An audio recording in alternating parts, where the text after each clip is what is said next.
I want us to yarn about the Super Eagles of Nigeria. I have so many questions that I need answers to. Questions such as, what went wrong? Who is to be blamed for this? What is next for Nigeria? Is there any hope for Nigeria in this particular World Cup qualifiers? The dream was simple, to see Ghana and Nigeria at the world stage now. What went wrong? Look, it's very painful to see Nigeria in this state. And I think it is about time we start pointing fingers to those who need to take accountability of the state of the national team as at this point. First of all, what did the NFF do wrongly that have put Nigeria in this particular position? At the start, I'm not going to lie to you, at the start of this particular World Cup qualifiers, Nigeria just did not start well. Finidi George handling the national team did not start with Nigeria well. And it has progressed. Even though Nigeria has changed their coach, it has progressed and nothing has gone on well. Currently, take a look at the table. South Africa sits on top with 17 points.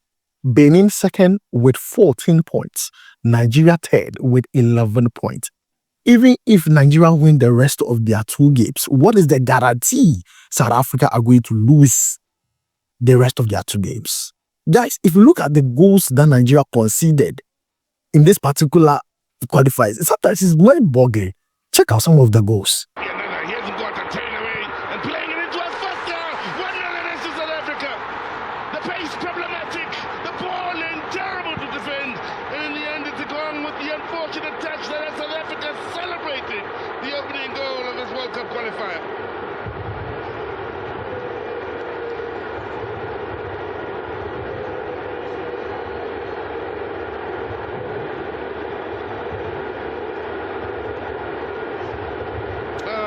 Is the men back in the lineup wearing the captain's armband here.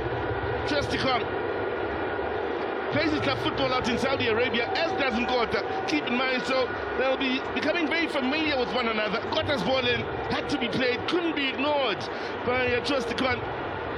You'll be hoping he had a better touch, but had he not interfered, then Foster would have been in for the simplest of tap-ins. And the goal created by a man playing his club football in Saudi Arabia.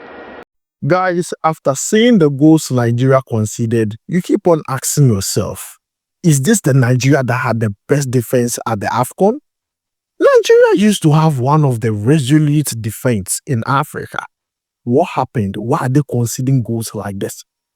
Who is to blame? Is there any hope? What is next?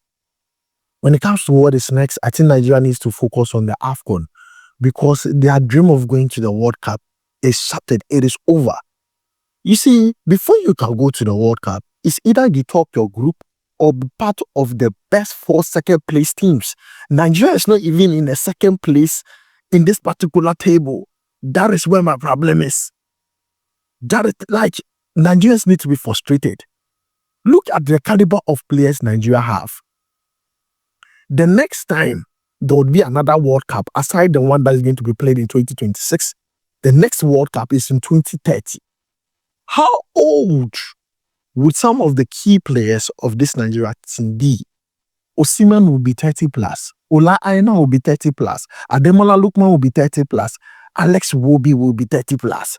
Most of the players we are seeing now are either not going to be part of the team or probably would be off their peak. This is the peak period for most Nigerian footballers in the national team. So not making the World Cup on 2 consecutive occasions is crazy.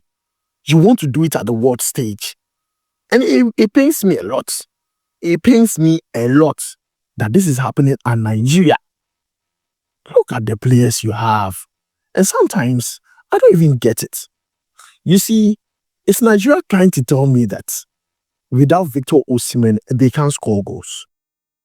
Look at what Cyril Dessers did in that game when he was given the opportunity. This is a player who was complaining that anytime he is called up to the national team, he only plays friendly games. He wanted to play in a competitive game. The opportunity presented itself. So why didn't you capitalize on the opportunity and perform very well? This is a player who performed very well in the Unity Cup, a friendly game, a competitive game, and he was nowhere to be found. He had to take Tolu Arukodare to rescue the situation over and over again. How? Zero Dessers really disappointed me in this particular qualifiers, because if you are looking for a player that, okay, if Victor Osimhen is not there, you look at the bench, you can't find any. There are no men. Victor Osimhen is the one man, 1,000. So if he's not there, Nigeria, they are forward, so no one can get the job done. It's sad. And this brings my point to goal distribution in the team. I always say this, it's so bad to allow only one player score goals. The goals needs to be distributed.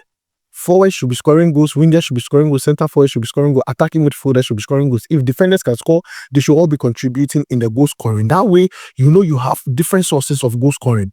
When Victor Osimhen is not in that Nigeria team, the team just looks too toothless. It pains me a lot what is happening to Nigeria. The only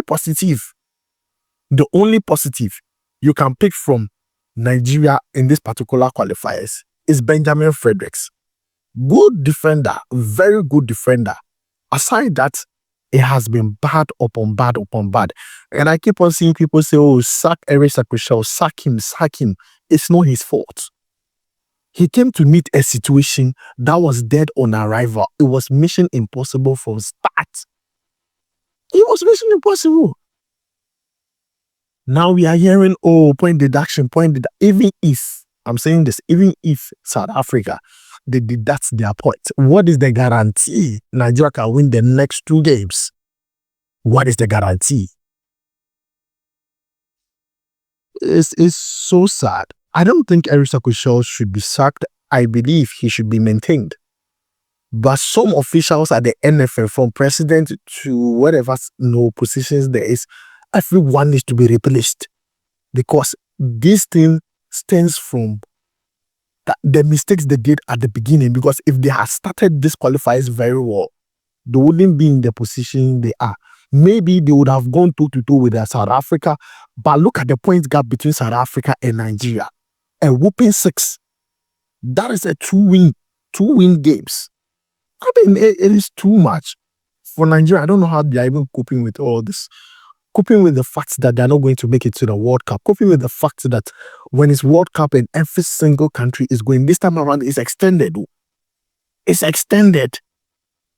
Almost every single country is going. Nigeria would be at home. Victor Osimhen will be up, Charlie. Almost Victor Osimhen is at home. Meanwhile, there is World Cup. Look, I'm not here to present. I'm here ranting. I'm here giving my reaction because I feel like Nigeria should have done better in this qualifiers. You have a table where Benin is high. Benin has more points than Nigeria. How now? Think how? This shouldn't be the case of Nigeria. This shouldn't be the case. At this point, at this juncture, after the AFCON, certain players need to be excused from the national team. It is time to rebuild. It is time to bring in fresh legs. It is time to bring in younger players. Because I think in Nigeria, this is their problem. Bring in fresh legs, bring in younger players. Make sure the goal distribution in the team is so good. Wingers should be scoring, center forward should be scoring, attacking midfielder should be scoring. Anyone who gets a scoring chance should score. That is the only way you can solve this dilemma, especially in the absence of Victor Osimhen. But guys, as I asked, I have so many questions I need answers to, and I need your answers to it. What is next? Is there any hope for the Super Eagles of Nigeria? Who is to be blamed and what went wrong? These 4 questions, please, I need answers to it, because I feel like this is not the Nigeria I saw at the AFCON. This is not the Nigeria that has Osimhen, Ademola Lookman, Iwobi, Calvin Bassey. The list goes on. If you take a look at Nigeria's first 11, Baba, they will start in every single team that is in Irobo. You understand? So guys, this is where I'm going to end it. I have more updates I'm going to bring you, but this is just me giving my honest opinion on the team. I'll make sure to see you in the next one. Charlie, we bye.